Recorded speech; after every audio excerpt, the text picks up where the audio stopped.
Cornell Big Red, a win over Harvard, would clinch the Ivy and make Cornell the first team to qualify for this season's NCAA tournament. That's Ryan Whitman. Yes, he's Randy Sonny at 13 points. Lewis Dale and Lafau, he had 12. Harvard shot just 15 of 62. Cornell blows it open. Their first Ivy League title in 20 years.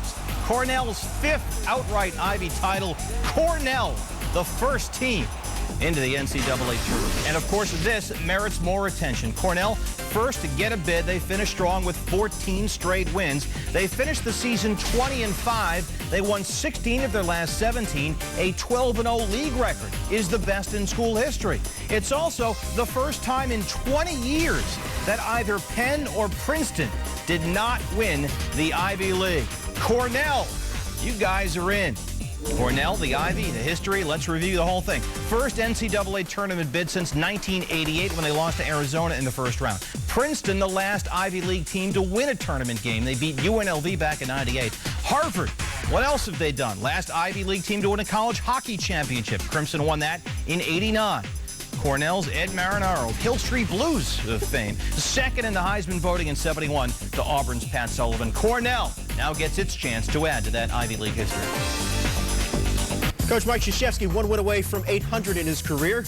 His Duke Blue Devils visiting NC State. Wolfpack not making it easy. Brian Zubek blocked by Courtney Fells.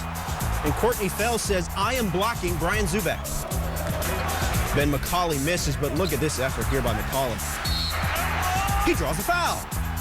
Made the free throw, Wolfpack up 7. Duke down 5. Greg Paulus hits a deep 3.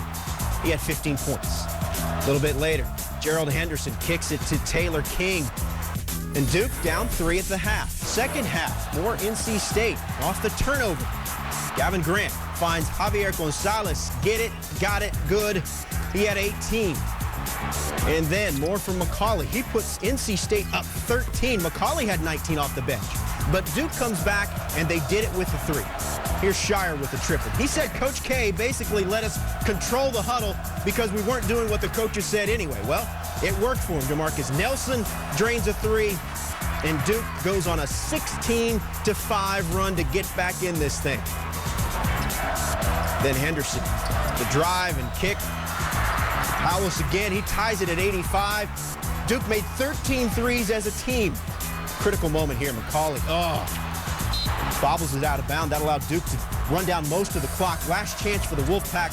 McCauley misses a desperation 3, and Coach K gets career win number 800, becoming the 6th Division I men's coach to reach that plateau as Duke comes from behind to win 87-86. Afterwards, Coach K talking about the win. Yeah, it is hard to put it in perspective right now because you're coaching this team, and it's more important what this team is doing than what you've done with other teams. Besides players, assistants, family, obviously a coach doesn't get milestones without all those people. But I'd particularly like to thank Coach Knight. As a point guard for him for 3 years, he taught me the game, sometimes in a manner in which I didn't want to be taught. But I learned it, and he's been my friend and teacher and mentor ever since. And it's allowed me to become who I am, and with his help, you got to learn something. And I've learned it.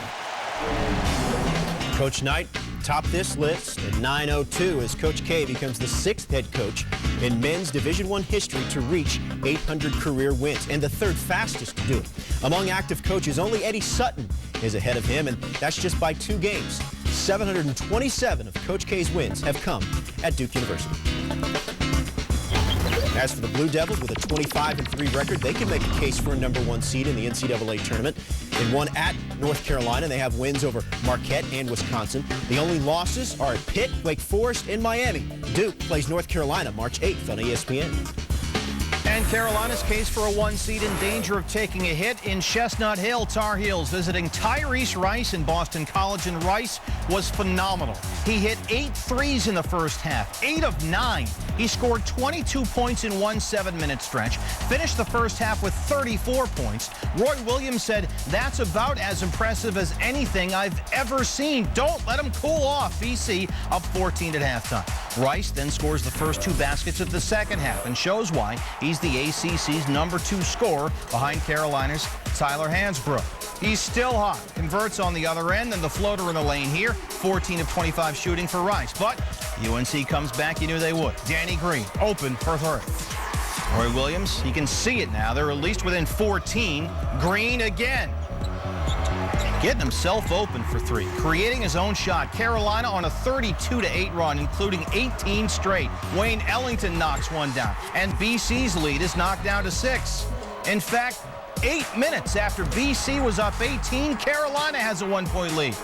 That comes Rice. He had 46 points, second in BC history, only to John Austin's 49 set in 1964. Under 7 minutes to go. Green open for 3. He had 18, 7-point Tar Heels lead. Then Ellington, 18 of his 20 in the second half. Carolina wins 90-80. The Tar Heels win their 6th straight to get to 27-2, 25-9 for Tyler Hansbrough. Arguably, the most prominent college basketball schools had some huge second-half comeback wins Saturday. Duke down 13 second half, won on the road against NC State. Carolina down 18 at the Heights. Not only won the game, but they won by 10. So again, Carolina's case now for a 1 seed. Tar Heels' only losses are to Maryland and Duke. UNC has wins at Davidson, at Kentucky, at Clemson, among its 6th-ranked strength of schedule. They are 6-1 against teams in the inside RPI top 50 and certainly want to exact revenge for that loss to Duke. They'll get the chance March 8th. Texas is ranked 5th, but they've been getting attention as a #1 seed. Visiting Texas Tech on Saturday. Red Raiders lost to Texas A&M by 44 on Wednesday, but they came out strong Saturday. Martin Zeno, he had 15. Then Zeno finds Trevor Cook, 3-point opportunity. Pat Knight said he wanted his team to push the tempo against the Longhorns, and that's what they did. Here's Zeno, open J. 12-point lead for Texas Tech. 1 minute left to play in the game. Finally, here comes Texas. A.J. Abrams. The 3 cuts the lead to 4. Then the Horns steal the inbounds pass. DJ Augustine, little hanging leaner. Texas down 2. After some free throws, Texas down 4.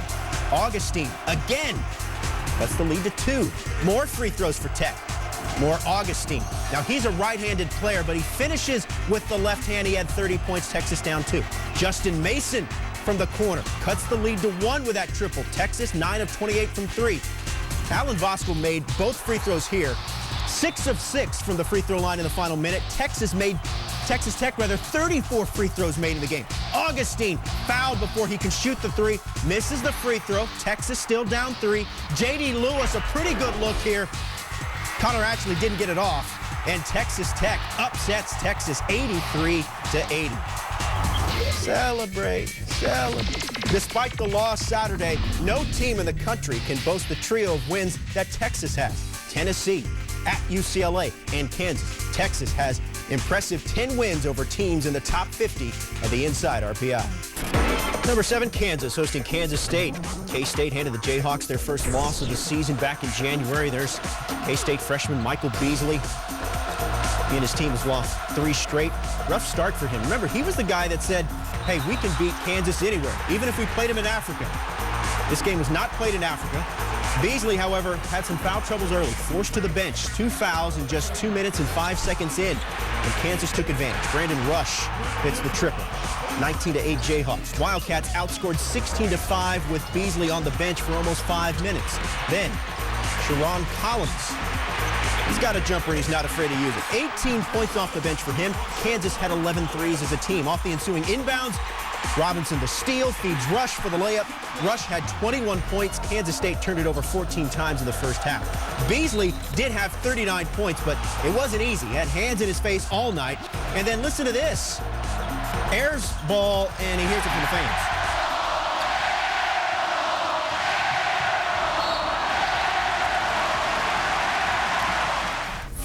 Wildcats trailed by 12 at the half. Beasley's 39 points, the only K-State player in double figures. Darnell Jackson on the business end of the alley-oop. Jayhawks go on to win 88-74. Kansas has now beaten K-State 36 of their last 38 meetings dating back to the '94 season. KU picks up its 11th conference win for the 19th time in the last 20 seasons. The win also gives them their 23rd straight home victory. They make a case to be a #1 seed in the NCAA tournament. 26 wins, including victories over Arizona and at USC. 5-2 against teams in the Inside RPI Top 50. One of those losses to Texas, who they might see in the Big 12 tournament.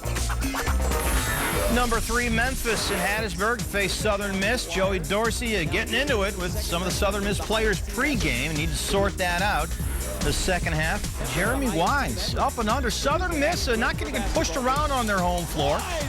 Wise, pretty. And then Wise beats the shot clock there. He had 26. Craig Kraft for 3. He had 14. Southern Miss up 3 on Memphis with 10 to play. But then freshman Derrick Rose takes over, as he tends to do. The 3 to tie there. Then Rose puts Memphis up 5. Rose, this is a very deep 3. He had 22 of his 23 in the second half. Another 3. He and Chris Douglas Roberts combined to score the Tigers' last 16. Memphis clinches Conference USA outright for the 3rd straight year. They're now 28-1 and a pretty solid case for a 1 seed. Just 1 loss last week to Tennessee. Tigers 7-1 against teams in the Inside RPI Top 50. The Conference USA schedule admittedly weak, but they bulked up non-conference wins over G-Town, UConn, and USC. Tennessee had a letdown after the win over Memphis and loses at Vanderbilt. Now here's Vandy trying to avoid that next game letdown after a big win at Arkansas. A.J. Ogilvy, final 2.5 to go. At one, he had 20. Commodores down 1. 2 minutes to go. Patrick Beverly, he hit 5 of 7 threes, had 17 points. Razorbacks up 4. Back comes Vandy to Shane Foster. From the corner, he becomes Vandy's all-time leading scorer, 1,895. Under 20 ticks to go. Foster, can he do it one more time? He hit 6 threes. 22 points, Commodores back within 1. After Arkansas made it a 3-point game, Jermaine Beal cuts it back to 1. But watch Ross Neltner call timeout.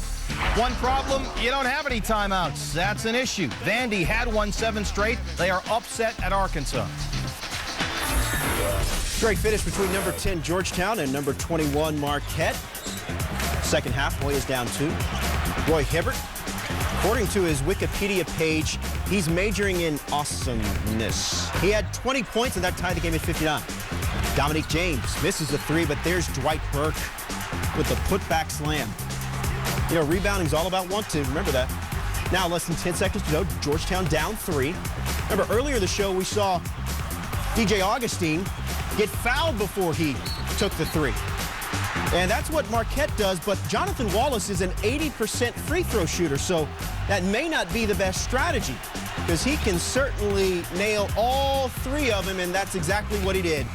Ties the game at 63, and we go to overtime. In the OT, Georgetown down 3 yet again. And it's Wallace to tie the game. This time, he gets the 3-pointer off, and he banks it in. He had 20 points. We're tied at 66. Less than 10 to go.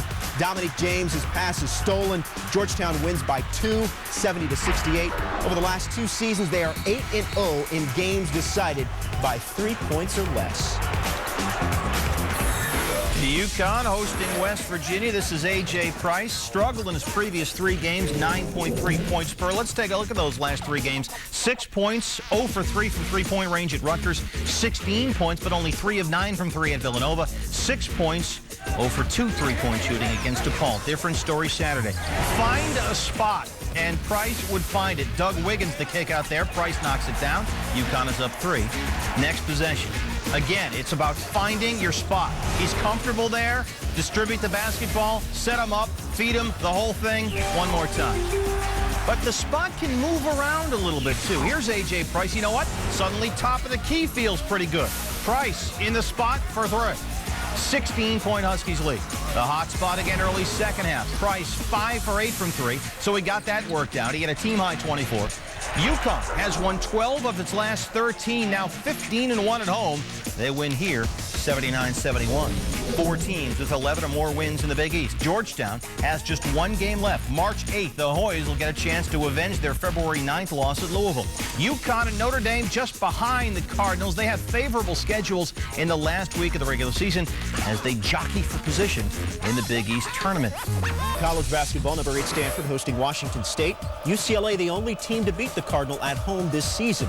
Rough start for Trent Johnson's Cardinal. Derek Lowe hits from way downtown. He had 14 points in the first half. Washington up 8. Stanford's Anthony Good thought he was fouled. No call. And Trent Johnson, his coach, thought the same thing. He picked up a tee. Stanford down 33-22 at the half. But things turned around in the second half for Stanford. Aaron Baines leaves Brooke Lopez to go double-team Robin. And Robin finds his Broseph Brooke in the lane. Stanford down 9. Same thing here. Baines leaving Brooke open while going over to double-team Robin. I can see where he could be confused. They are twins, after all. Stanford has to have at least one set of twins at all times. Oh, that's a good point. It's a school rule. The Collins brothers, yeah. Brooke had 25 points. 19 of them came in the second half. There he is again. Cardinal outscored the Cougars 14-2 in the last 6 minutes. There's Brooke again cleaning up the mess.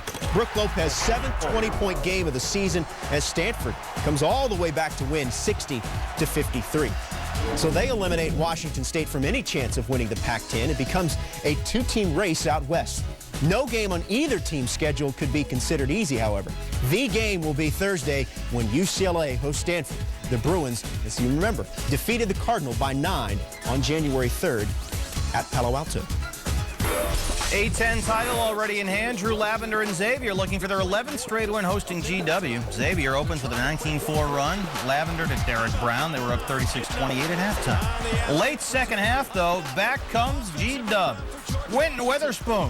Big 3. They're back within 1. Xavier blows an 18-point lead. 1 minute to go. C.J. Anderson, the steal. Stanley Burrell, the follow. And Xavier wins 66-56. Musketeers win their 11th straight. They're 25-4. That's a new school record for regular season wins. Pitt and Syracuse, both trying to beef up their tournament resumes. That's Dante Green of the Orange wearing the headband, but he had a rough first half, as evidenced by the air ball. Just 6 points in the first half for him. Orange, however, led by 2 at the break. So you know what Dante does? He's like, forget the headband stuff. I'm going to go sans headband. And it worked for him. 17 second half points for Green. He finished with 23. Hits Gilbert Brown. Cold-blooded triple as the Panthers cut the lead to 77-76. Then Brown decides he's going to drive baseline. Oh boy, that wasn't what he had in mind. He was trying to draw the foul. There was some contact, including that finger to the eye. Oh, Pitt, however, still down 1. Now, Syracuse inbounding with that 1-point lead. Paul Harris gets trapped with the baseline. Sam Young, great steal, even better pass to Keith Benjamin. Panthers take a 1-point lead. Here comes Syracuse. Scoop Jardine. Pretty good look. Oy, nothing but air. Take a look at Sam Young's steal. Harris said he should have been stronger with the ball. Jim Boeheim wanted a foul. He got a technical instead. Panthers win by 5. Another crazy finish between Seton Hall and St. John's. Pick it up, 15 seconds to go. Pirates down 3. Jamar Nutter ties the game at 62. Back comes St. John's. Anthony Mason Jr. He hits the triple. Now, listen to the for the whistle. Now, the bucket was good, but it doesn't count because Seton Hall called a timeout. They can't believe it. After the TO, their last chance, and unlike before the timeout, pass is broken up. St. John's wins 65-62. Let's go to Mackey Arena, Purdue hosting in Northwestern. Now, let's take a look, in fact, at the Boilermakers tournament resume. They continue dominating the Big Ten and earn a high seed. That's the objective on the resume. Well, what have they accomplished, you ask? Well, I'm glad you did. Their 27th RPI, so pretty good. Not a good RPI, great RPI. Key wins at Wisconsin, Michigan State, Louisville. Purdue leads the Big Ten in three-point field goal percentage, block shots, and turnover margin. So that's the resume. E'Twaun Moore, he can shoot the three on you. And now allow me to illustrate. We really like Purdue's floor spacing, white spacing. And then the great ball movement, working outside the painted area. Robbie Hummel, open, knocks it down. Purdue's had a season high with 11 threes. Hummel, what a freshman year this guy's had. He had 15, 68-43, easy win for Purdue. They move into a first-place tie with Idle, Wisconsin atop the Big Ten. Number 20, Drake, 13-1 at home, but they've lost 3 of their last 5, hosting Wichita State. It's Adam Emenecker. That's Clayton Korver. And Korver showing off the stroke. He had 5 of Drake's 8 3-pointers. Now, he is Kyle Korver's brother, who looks a lot like Ashton Kutcher and plays for the Utah Jazz. Second half, Adam Emenecker with the steal, and he finds Korver for the layup and the foul. Emenecker's 175th assist. That's a single-season record. But the Shockers cut a 14-point lead to 5. Matt Brower, 3-point play. But Emenecker finds Kyle Korver again as Drake wins 73-63. They have 25 wins for the first time since 1969. Mark Durgeon, Texas A&M Aggies coming off a 44-point win over Texas Tech in Norman to face the Sooners. First half, Dominique Kirk finds DeAndre Jordan. And it pretty much went all downhill from there. A&M had a rough first half. The Aggies scored 10 points in the first half. Ooh. Yeah, that's a Big 12 record low. They shot 5 of 27. That's 18.5%. Scoreless for the final 12:51. They were down 28-10 at halftime. Second half, they're down 23. Brian Davis, the follow-up. That breaks a 16-minute and 12-second scoring drought. NCAA record. Longest time holding an opponent scoreless since they invented the shot clock in '86. Blake Griffin, all by himself, he had 13. Oklahoma gets it to 19-7. A&M shot 13 of 51.